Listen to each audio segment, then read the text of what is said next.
What's happening, folks? Back with another reaction, back with some more Iron Maiden, and we're going back to the 2000 album Brave New World again, and this one is actually a request, shout out for the request, and that is Dream of Mirrors. I love this tune, especially lyrically. It's another one where I feel like the dialogue between artist and listener is well represented for me in this one, because it's one that speaks to some aspects of my mental experience, which is to say, the song is about dreams and the way they can be perplexing in terms of epistemology, what's real and what's not. Sometimes there's an ambiguity of whether you're dreaming, and sometimes in your waking life you experience things where it's like, wait, like, I'm pretty sure I've never been here before, but I feel like I have. Like, that visual image I just felt and experienced, like, I've been there before, and it becomes this question of, like, have I dreamed about it? And if that's the case, how the hell have I dreamed about somewhere and then I'm experiencing it later? I mean, again, there are all sorts of aspects about this song that I enjoy. So the immediate visual image is a dream of essentially being in what is it, like a mirrored funhouse where everywhere you go there's a mirror, and some of them are distorted, and so they make you look taller or skinnier, or they make it seem like there's a pathway here, but when you get there it's actually just a reflection and there's no actual walkway. So there's a disorienting visual image that sets the scene. But the song is also about that uncertainty of being between a dream and awake, and am I just lucid dreaming, or wait, no, this is real life, and then why have I experienced this before? So there's an uncertainty both in terms of the visuals and in terms of perception, like cognitively, which I enjoy. And then as the song goes along, it gets almost like that Nightmare on Elm Street thing where he's afraid to go to sleep, and he's sweating, and he's, turning on the light because he doesn't want to fall back into this disorienting and a bit threatening cognitive experience. So yeah, ultimately it speaks to notions of deja vu and to dreams, but also like waking terrors and so on. And it's, again, another song where I think, when I went into Iron Maiden, I felt like, I don't know why, but I thought the lyrics would be more like from the perspective of like embracing like the darkness and so on, and perhaps there are lyrics that in their songs that get to that, but a lot of them are about like feeling vulnerable. A lot of them are about being the person who feels like threatened, and who feels like the forces of the world are just snapping right there, prepared to pull you down or take you apart. So it's another one where the protagonist or narrator of the song is feeling stress and disorientation and uncertainty. So yeah, I really enjoy the song lyrically.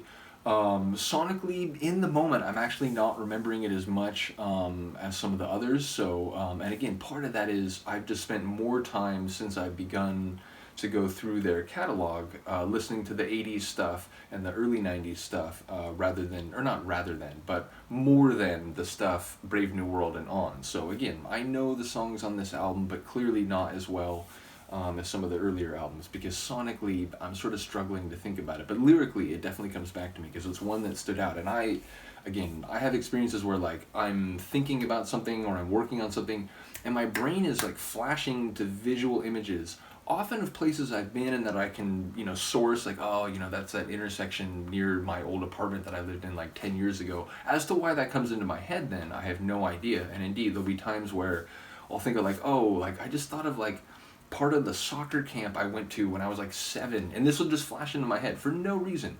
So that feeling of being like, why am I thinking of this place? And sometimes it's like a location that I can't clearly source. And then again, like there's been occasions where I'm like, oh wait, like I've thought of this place, but like, have I ever been here? I don't think I have. So this song for me personally speaks to parts of my cognitive experience and my disorientation from time to time. So let's get it. This is Iron Maiden from Brave New World 2000, and the track is Dream of Mirrors. Once again, shout out to all the guys in the band. I enjoy the full lineup at this point. Yeah, so here we go. Iron Maiden, Dream of Mirrors. And I apologize, I thought I had it queued up, but I don't, so give me one moment. Where the hell is this? Make sure I got the right track. Okay. Yeah, number 3. Oh wait, no, that's Brave New World. I apologize. Here we go.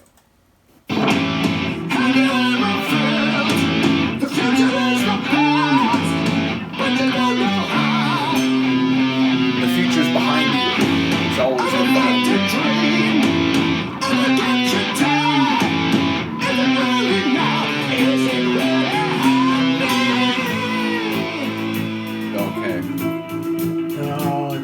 one.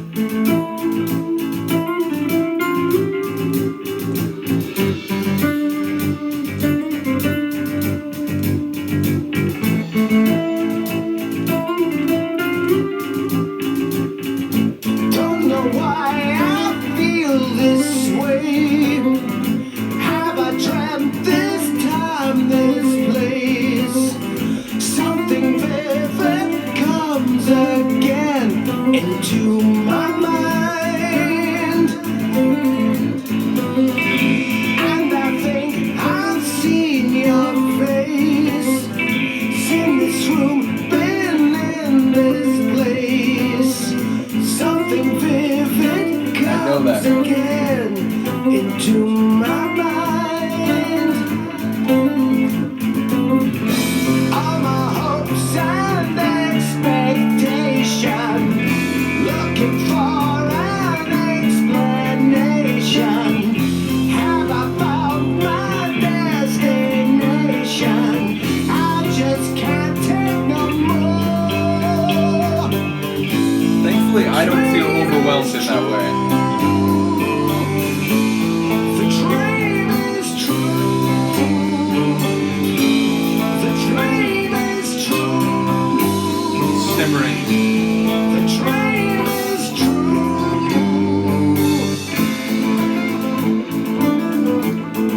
It's a very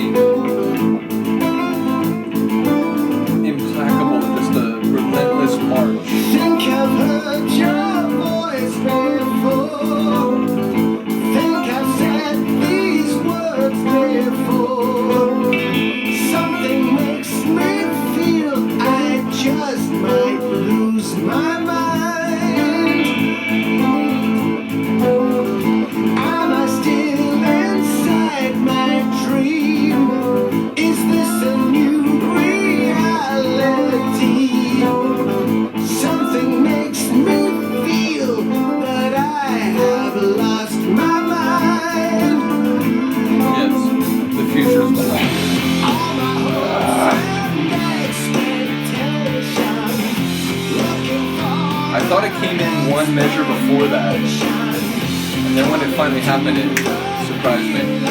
realization that I can't see for sure. I only dream in black and white. I only dream 'cause I'm alive. I only dream in black and white to save me from myself. I only dream in black and white. I only dream 'cause I'm alive. I only dream in black. Trying to think of how to say that in Latin. Like a Cartesian adaptation. I dream, therefore I am. The dream is true. Which, you know, hard to argue. The dream is true. The dream is true. The dream is true. I love this so much. It feels like a, you know, like an old Western movie or something. I get up, put on the It's not quite the right atmosphere, but I'm trying to find the semantic hardware to explain what I'm feeling. Sleep and dream the dream again. Nothing that I contemplate, nothing that I can compare to letting loose the demons deep inside my head. Try to think what my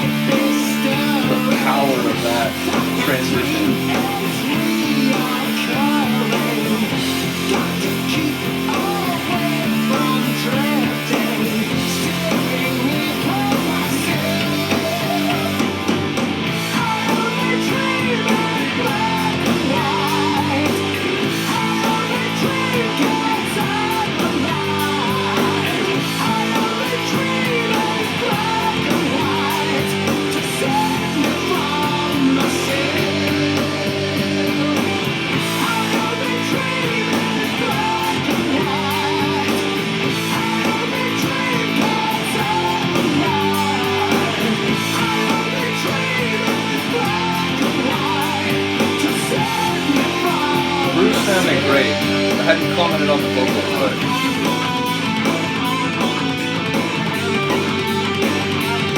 it comes back to me now, but in the moment I didn't remember that.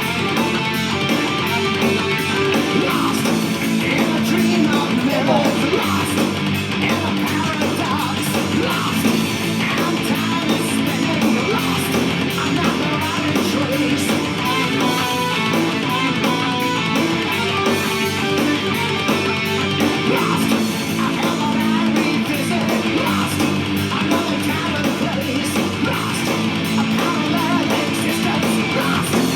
It sometimes feels like that, like past or even future me's are like looking back at me, like when I see these places and think about different times.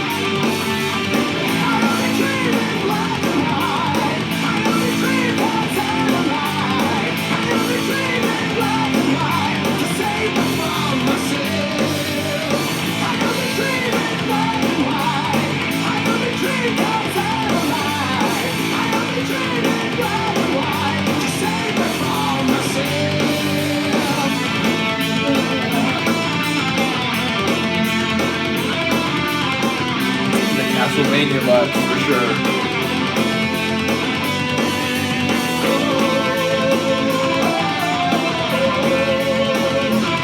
I love when Bruce gets into his operatic mode.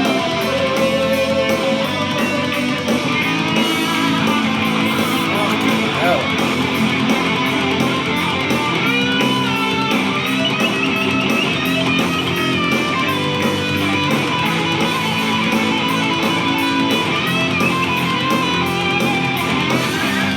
Smith or Murray, I still can't tell.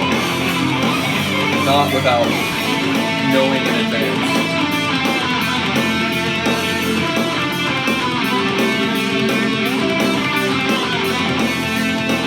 Or I suppose Yannick Gurr is also, right? Could be him too.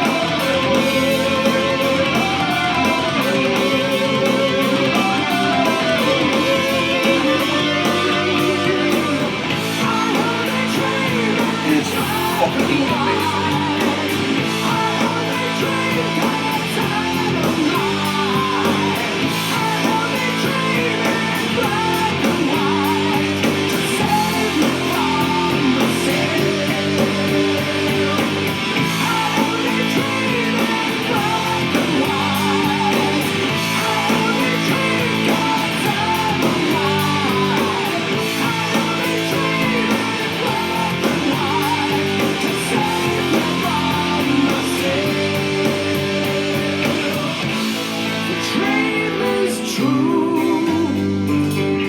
Bookending of their tunes. The dream is true. The dream is true.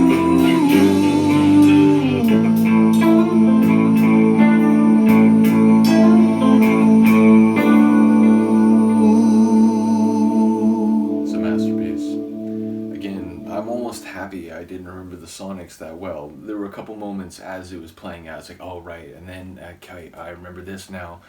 But yeah, I'm almost happy I didn't recall it all that well, because that was quite the ride. And there are a couple points where you could end the tune there. It's already epic and fantastic, but there's more, and then there's more. So brilliant. Again, I love the acceleration, you know what, like 60% into the tune. I love coming back to that like half rhythm and like really dramatic Bruce singing operatically, and then you bookend it with the same, you know, dusty, like old Western movies sort of vibes that you came in with. And again, I was thinking about the bookending. It makes me think of Fear of the Dark and some other prominent tunes where they have that, you know, there's a lot going on in between, but they leave you with the same vibe that you come in with. So absolutely love that. I think, in fact, the Writing on the Wall from Senjutsu, I feel like that's another good example.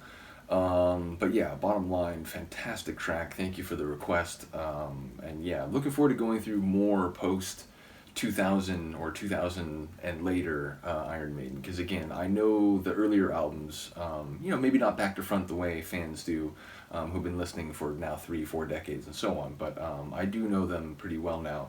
But this one and later, not as much. So it'll be nice to go through these, and I imagine there'll be more experiences like this where on some level, and partially because lyrics will sometimes stand out to me if they have that personal connection. But yeah, this one I remember the lyrics far more than the Sonics, and there might be one or two other occasions where that happens. So, in any case, let me know what you think of this one. I will see you next time. Peace.